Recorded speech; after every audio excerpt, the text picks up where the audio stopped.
천국에 가기 위해 예수를 믿는다. 이 말은 절반은 맞고 절반은 틀린 말이다. 겉으로는 옳게 들리지만 그 속에는 신앙의 방향을 흐리게 만드는 심각한 오해가 숨어 있다. 1. 성경이 말하는 천국과 하나님의 나라. 성경에서 천국이라는 표현은 오직 마태복음에만 등장한다. 다른 복음서나 바울 서신에서는 모두 하나님의 나라라는 표현을 사용한다. 따라서 성경 전체의 관점에서 보면 우리가 말해야 할 것은 천국보다 하나님의 나라이다. 그런데 신약 성경은 하나님의 나라를 단지 죽어서 가는 장소로만 말하지 않는다. 오히려 이미 우리 가운데 임한 실제로 선포한다. 주님께서 말씀하시기를 내가 하나님의 성령을 힘입어 귀신을 쫓아낸다면 하나님의 나라가 이미 너희에게 임하였느니라. 또 다른 곳에서 주님은 이렇게 말씀하셨다.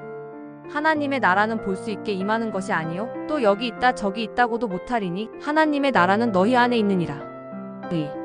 이미 임했으나 아직 완성되지 않은 나라. 하나님의 나라는 예수 그리스도의 초림으로 이미 시작되었지만 그분의 재림과 함께 완성될 나라이다. 이것을 신학자들은 이미와 아직이라 부른다. 그러나 지금 이 땅에 임한 하나님의 나라는 장차 완성될 하나님의 나라와 본질상 다르지 않다. 그렇다면 주님의 통치가 이루어지는 곳, 그곳이 곧 하나님의 나라이다. 3. 하나님의 나라의 참된 의미. 나라를 뜻하는 헬라어 바실레이아는 단순히 공간이 아니라 하나님의 통치와 주권을 의미한다.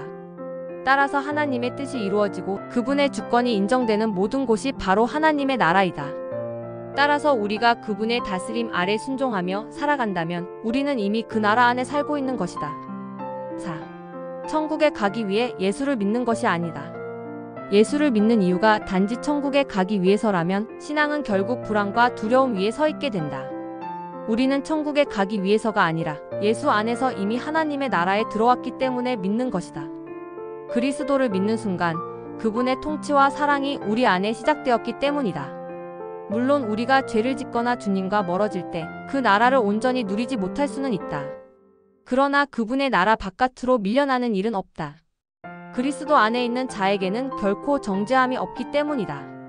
오늘의 묵상, 오늘 우리는 죽어서 가는 천국보다 지금 여기에 이미 임하신 하나님의 나라를 바라보아야 한다. 우리의 일상, 우리의 가정, 우리의 마음이 그분의 통치 아래 있다면 지금 여기가 바로 하나님의 나라의 현장이다. 주여, 오늘도 내 삶 가운데 하나님의 나라가 임하게 하소서.